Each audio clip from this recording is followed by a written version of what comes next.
Good morning, students. Today, in English Literature, BA Part First, Paper Second, we are going to start with Bachelor of Arts. This is a novel by R.K. Narayan. मैं आपको बता दूं कि आपके second paper में आपको essays और short stories पढ़नी है। उसके अलावा नॉन डिटेल स्टडी में आपके लिए नॉवल प्रिस्क्राइब्ड है। इसका टाइटल है बैचलर ऑफ आर्ट्स और इसके राइटर हैं R.K. Narayan. Now we will start with this novel. जैसा कि आपने टाइटल को पढ़ा, बैचलर ऑफ आर्ट्स, इसे R.K. नारायण ने अपनी नॉवल के लिए चूज़ किया। बहुत ही एप्ट और सजेस्टिव टाइटल है। इससे पता चलता है कि रीडर जब इसे पढ़ने की कोशिश करता है तो उसे बैचलर ऑफ आर्ट्स यानी आर्ट्स में वो बैचलर हो गया है, उसने BA की डिग्री हासिल कर ली है। कुछ sense of something plain and concrete and the sense of poetry in the background pointed out by Graham Greene. Graham green जो क्रिटिक हैं, उन्होंने कहा है कि ये जो टाइटल है बैचलर ऑफ आर्ट्स, ये हमारे अंदर एक कॉन्क्रीट और प्लेन चीज़ का सेंस डेवलप करता है और साथ ही साथ एक पोइट्री भी हमारे अंदर डेवलप होती है इस टाइटल को पढ़ने के बाद। ये जो टाइटल है, it indicates life and career of Chandran. जो मेन प्रोटैगनिस्ट है, मेन जो करेक्टर है इस नावल का, वो है चंद्रन, जिसके आसपास ये पूरी स्टोरी जो नावल की रिवॉल्व होती है। He is Indeed the bachelor of arts and the protagonist of the novel. और निश्चित रूप से ये जो टाइटल लिखा गया है कि किस तरह से वो अपनी बैचलर की डिग्री को प्राप्त करता है आर्ट्स में, उसी से संबंधित है। और इसीलिए चंद्रन जो है वो नावल का हीरो है हर तरह से। And he has been this novel has been justifiably named after him, है ना। बहुत सारा जस्टिफिकेशन आपको क्लियरली नज़र आता है। It relates the life and adventures of Chandran, an heroic hero. उसकी लाइफ में कुछ बहुत ज़्यादा हीरोइज़म नहीं है, बहुत कोई बड़े बड़े उसने काम किए हैं, बहुत सारे गुंडों की पिटाई की है ना, बहुत सारे हीरोइन के साथ में लव सॉन्ग्स ड्यूट्स गाए हैं, ऐसा कुछ नहीं है। अनहीरोइक हीरो है ये। जो फर्स्ट पार्ट है नावल का, वो चंद्रन की लाइफ कैसी बीती एल्बर्ट मिशन कॉलेज में जब वो पढ़ रहा था, Malgudi, tracing studies as a final year BA student of BA history. अब ये एल्बर्ट मिशन कॉलेज जो है वो ये मालगुड़ी में है, जगह का नाम है, ये उसका गांव है जहाँ पर वो BA में हिस्ट्री सब्जेक्ट से BA कर रहा है। His participation in the college extra curricular activities, interaction with his professor, friends, उस सारे बारे में बात की गई है नावल के अंदर। Leading to his ultimate passing of his BA examination and becoming Chandran BA। जिस समय नावल लिखा गया है उस समय BA पास करना एक बहुत बड़ी अचीवमेंट है, और इसी चीज़ को दिखाया गया है कि ही becomes bachelor of arts. That means कि उसने किस तरह से BA पास करके और वो चंद्रन BA हो गया। The second part of the novel traces Chandran's infatuation. ये एक शॉर्ट लिव्ड पैशन था, या इन्फैचुएशन कहते हैं जब हम कुछ समय के लिए किसी की तरफ बहुत आकर्षित हो जाते हैं, हमें लगता है कि इसके बिना हम जी ही नहीं सकते, लाइक दैट। तो ऐसा ही कुछ चंद्रन की लाइफ में जब ये लड़की आती है मालती, और ये अक्सर सरयू नदी के आसपास जो सैंड्स हैं उस रेत में घूमा करता है जहाँ वो अपनी सिस्टर के साथ घूमने आती है, और उसे इन्फैचुएशन हो जाता है, उसे लगने लगता है कि वो उससे प्रेम करता है, और ये सब कुछ फ्रस्ट्रेशन और डिस्पेयर में कन्वर्ट हो जाता है जब वो उससे शादी करने की बात करता है, और वो सारी चीज़ें जो हैं धुएं में उड़ जाती हैं बिकॉज वो फुलफ़िल नहीं हो पाती। और जब उसकी जो मेमोरीज़ हैं मालती को याद करता है किस प्रकार से वो उससे प्रेम करता था, लाइक दैट, वो उससे बहुत परेशान होता है, और अल्टीमेटली वो मालगुड़ी छोड़ने का decides to quit Malgudi for a change. अपने जीवन में बदलाव लाने के लिए मालगुडी छोड़ने का डिसीज़न लेता है। जो थर्ड पार्ट है नॉवल का, वो आपके मद्रास जब वो जाता है तो वहाँ के जो स्ट्रेंज एक्सपीरियंसेस हैं उसके बारे में बात करते हैं. His decision to become a sannyasi, aimless wanderings from district to district as a sannyasi till he becomes disenchanted with his fake sannyasihood, gives up ochre clothes for good and returns to his parents at Malgudi. ये जो third part है novel का, इसमें उसका एक face दिखाया है कि किस प्रकार से वो अपने सन्यासी का चोगा पहन लेता है, सन्यासी बनने की कोशिश करता है, एमलेसली एक डिस्ट्रिक्ट से दूसरे डिस्ट्रिक्ट घूमता रहता है और थोड़े ही समय बाद ये जो फेक सन्यासी हुड है इससे वो डिसचैंटेड हो जाता है. एनचैंटेड का मतलब होता है जब हम किसी चीज़ की तरफ आकर्षित होते हैं. डिसचैंटेड मतलब जब हमारा आकर्षण खत्म हो जाता है, यानी उसे समझ में आ जाता है कि बेकार में ये गेरुआ वस्त्र पहनकर और इस तरह से हमने जीवन छोड़ दिया है, सब कुछ त्याग दिया है, ये करना संभव नहीं है. अल्टीमेटली वो अच्छाई के लिए अपने पिता के पास, अपने पेरेंट्स के पास मालगुडी लौट आता है.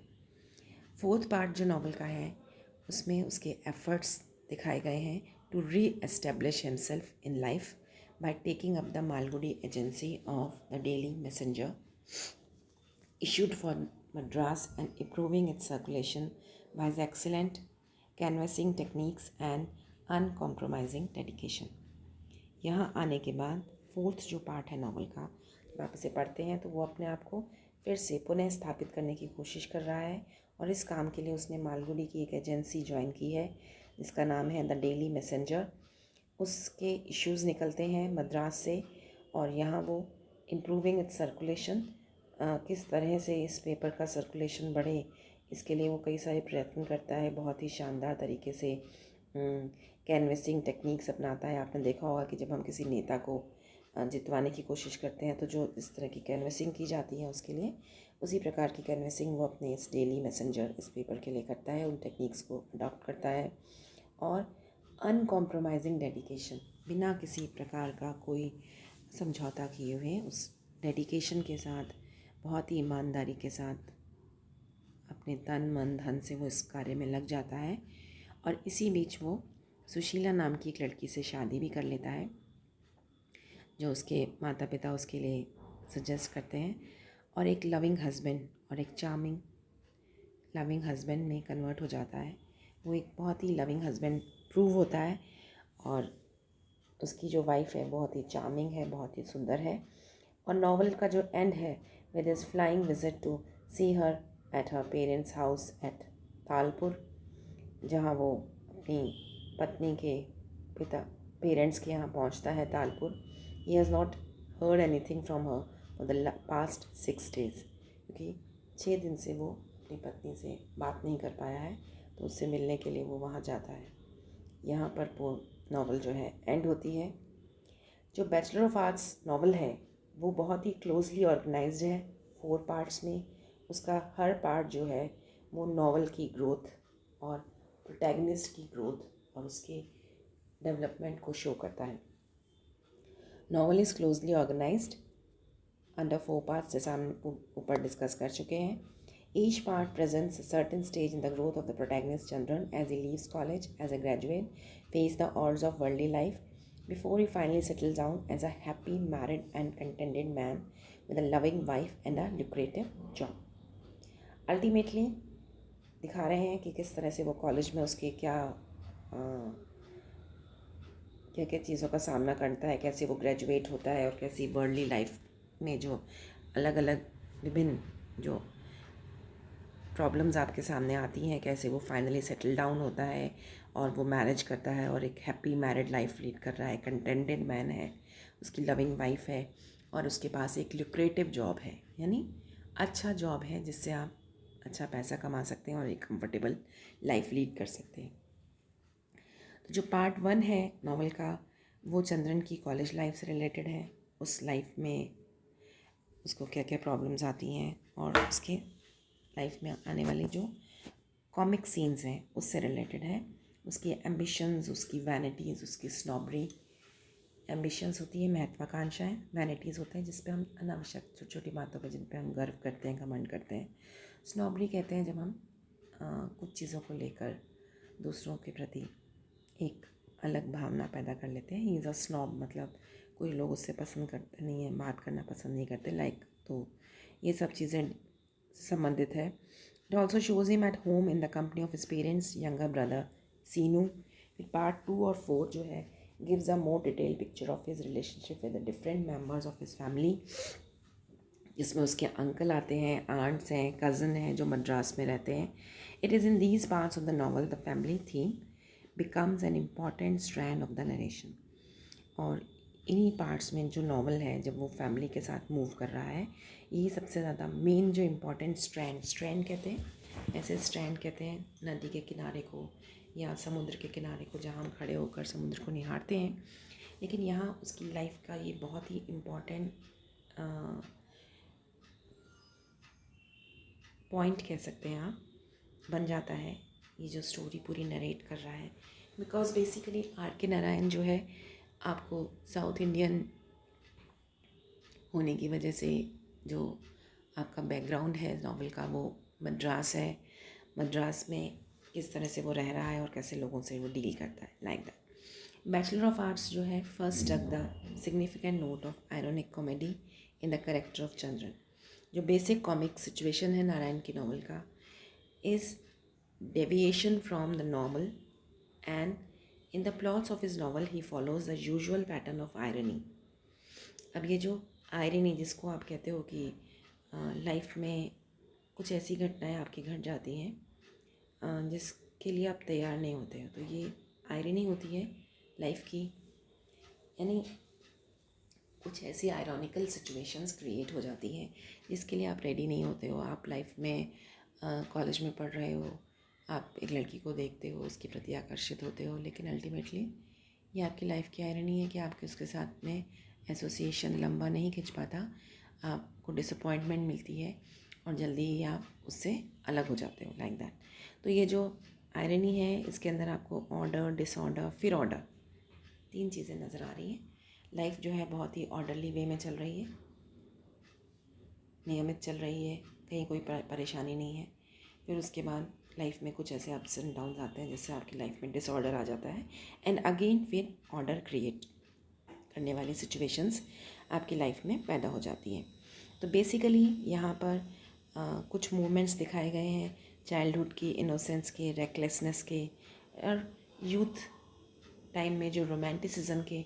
हम बहुत बड़ी बड़े बातें सोच लेते हैं प्रेम संबंधों को लेकर, अपनी लाइफ को लेकर, और जब हम थोड़े से मैच्योर होते हैं तो हमें समझ में आ जाती है। और वही सब चंद्रन के साथ होता है। और उसकी जो जब वो एडल्ट एज में आता है तो वो मैच्योर हो जाता है और उसकी वो सारी चाइल्डिशनेस ख़त्म हो जाती है। क्योंकि वो हिस्ट्री का स्टूडेंट है, तो he later becomes secretary of history association.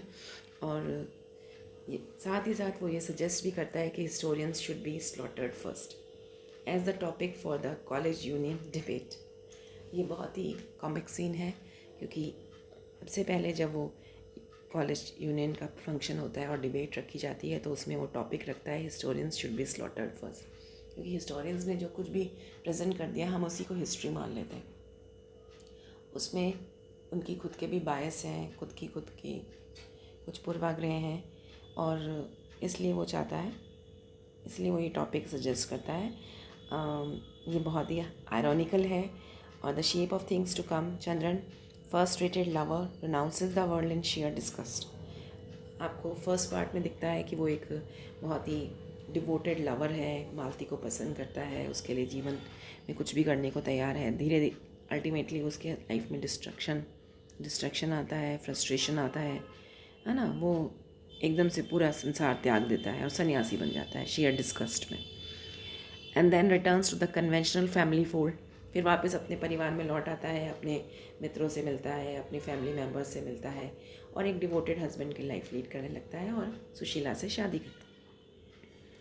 Bachelor of Arts first struck that significant note of ironic comedy in the characters of Chandran, and with each successive novel, it becomes an integral element in Narayan's comic fictional art. Narayan की जितनी भी फिक्शनल्स हैं, जितनी भी, चाहे आप उसके सन्यासी एंड फ्रेंड्स पढ़ लो, जितने भी उसके नॉवेल्स हैं, उनका जो मेन जंक्शन है वो है मालगुडी। तो यहाँ सारे नॉवेल्स मालगुडी में लिखे गए हैं, उनके अकॉर्डिंगली वो चलते हैं। तो नारायण ने उसी चीज़ को, उसी कॉमिक को दिखाया है, किस तरह से हम मूर्खता की बातें करते हैं और फिर कैसे हम सन्यासी बन जाते हैं और फिर कैसे हमें लगता है कि नहीं नहीं ये लाइफ हमारे लिए नहीं है, एंड अल्टीमेटली हम वापस से उसी वर्ल्डली लाइफ में लौट आते हैं। Narayan straightway takes his reader to the hustle bustle of the college where his hero is doing his final year BA in history. फिर उसके बाद वो Natesan, secretary of the college union, asking Chandran to be the prime mover for the debate the following evening. Topic that the historians should be slaughtered first. फिर Chandran student बन जाता है history का, fit to move a topic debunking historians, जहाँ वो historians की बुराई करता है ना, debunking historians and earn the displeasure of his history professor Raghavacharya. जब उनके हिस्ट्री प्रोफेसर राघवाचार्य को पता चलता है, नेचुरली वो नाराज़ होते हैं क्योंकि वो हिस्टोरियंस को ही डिबंक करने की कोशिश कर रहा है, that they should be slaughtered first, whatever they have told us, whatever they have taught us is wrong. But Natesan जो सेक्रेटरी है उसे आश्वस्त करता है that he will not invite his professor. Chandran goes to college library, find volumes and volumes of history, but nothing concern with slaughtering the historians, है ना। Library में जाके छानता है लेकिन उसे कहीं भी ऐसा कुछ नहीं मिलता जिसमें ऐसा उसे मिले कि यहाँ हिस्टोरियंस के स्लॉटरिंग की, उनको उनका गला काटने की या उनको ख़त्म करने की कोई साजिश की गई है, लाइक दैट। अब उसे अपना टॉपिक प्रिपेयर करना है, तो अपने लेक्चर्स, क्लासेस के लेक्चर्स पर ध्यान नहीं दे पाता, और finally he manages to muster some points and a humorous anecdote at footage for his speech, और उसकी स्पीच को लोग बहुत पसंद करते हैं। इवन प्रिंसिपल ब्राउन जो है वो उसकी स्पीच को बहुत इन्जॉय करता है, और at the end the house with the majority of votes decided in favour of the proposal. Chandran feels quite happy at the outcome, और जो डिबेट का आउटकम है उससे वो बहुत खुश होता है। Episode of The Flower Thief is replete with rib-tickling humor. Chandran यहाँ इस नावल के अंदर एक फ्लावर थीफ का एपिसोड है जो भी बहुत ह्यूमरस है। चंद्रन जो है सीरियसली डिसाइड करता है कि उसे अपने फाइनल एग्ज़ाम्स की तैयारी करनी है। सुबह 4:30 बजे उठ के वो पढ़ाई करेगा। हम बहुत सारे प्लान्स बनाते हैं लेकिन उन प्लान्स को पूरा नहीं कर पाता, जिसमें कहते हैं man proposes but God disposes, यानी हम बहुत सारी योजनाएं बनाएंगे लेकिन वो सब फेल हो जाती हैं। यहाँ पर उसके फादर जो है unable to bear the smarts of his wife decides to catch the flower thief and lay him on at her feet alive और dead. The minor tiff between Chandran's mother and his father over preventing the theft of flowers in the garden is given a mock epic touch by Narayan. Garden से रोज़ जो फूलों की चोरी हो जाती है उसको लेकर उसने एक मॉक एपिक टच दिया है नारायण ने, जिस प्रकार से उस चंद्रन के माता पिता के बीच में थोड़ा सी कहा सुनी होती है। In this under for catching the thief he is like a night Templar fighting a dragon for the cause of his lady love.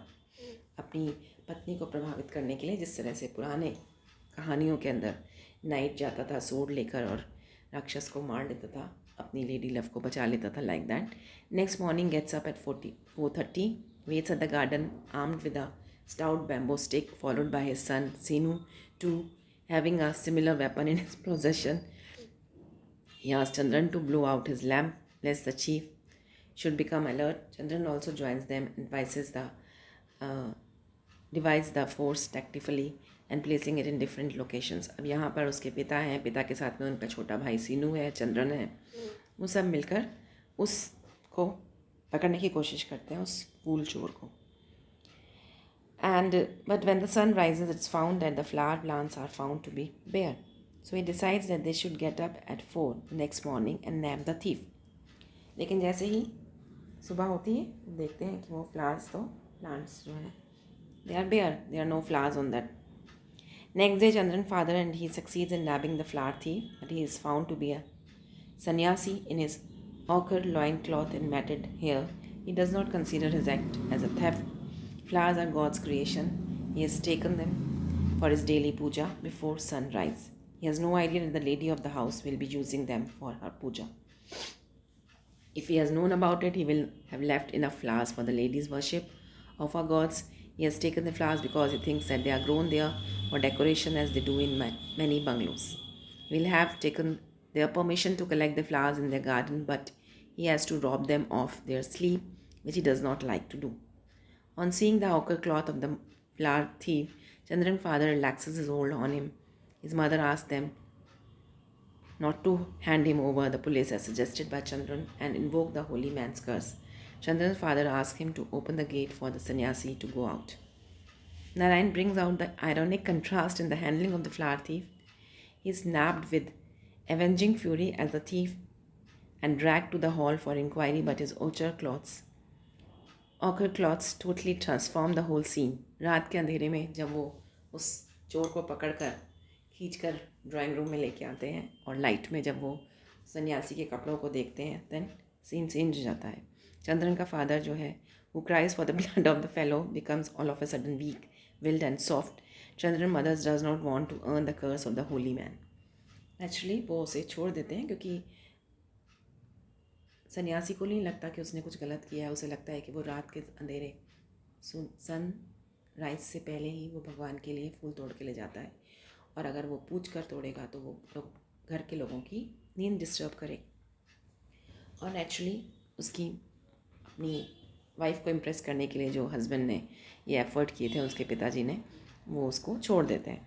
So he is let off ceremoniously with nothing short of falling at his feet. Narayan is with highly ironic of the so-called fake sannyasis who tried to exploit the faith of the pious people to feather their own nest. Chandran's approach towards the whole episode is rational, for he believes that the ochre cloth and matted hair of a so-called sannyasi grant him the license to justify stealing, while that his parents who are afraid of the curse of the sannyasi letting him to go scot-free is orthodox. उसे लगता है कि क्योंकि उसने ये गेरुआ वस्त्र पहने हुए हैं, बाल उसके मुने हुए हैं, मैटेड हेयर है ना, मैट की तरह छोटे छोटे वाले बाल हैं, तो उसे ये लाइसेंस मिल जाता है कि उसे छोड़ दिया जाए. ये सब बहुत ही दकियानूसी है. उसे लगता है कि उसके माता पिता ने उसे कुछ कहे बिना छोड़ दिया. The spacious argument of the flower thief is like the devil coating scripture. और ये जो आर्ग्यूमेंट, ये जो सीन सिचुएशन है नॉवल के अंदर फ्लावर थीफ का, इसका डिस्क्रिप्शन कैसा है, जैसे कि हम स्क्रिप्चर, हम अपने पवित्र ग्रंथ को पढ़ते हुए जब हम शैतान के बारे में बात करते हैं, कोट करते हैं शैतान को, कि शैतान जो होता है वो इस प्रकार का होता है और उससे हमें बचना चाहिए और हमें भगवान में ध्यान लगाना चाहिए, अपने ग्रंथों को पढ़ना चाहिए, like that. So this is all for today. Thank you so much. Thanks for joining this class, and we will take the remaining part in our next lecture.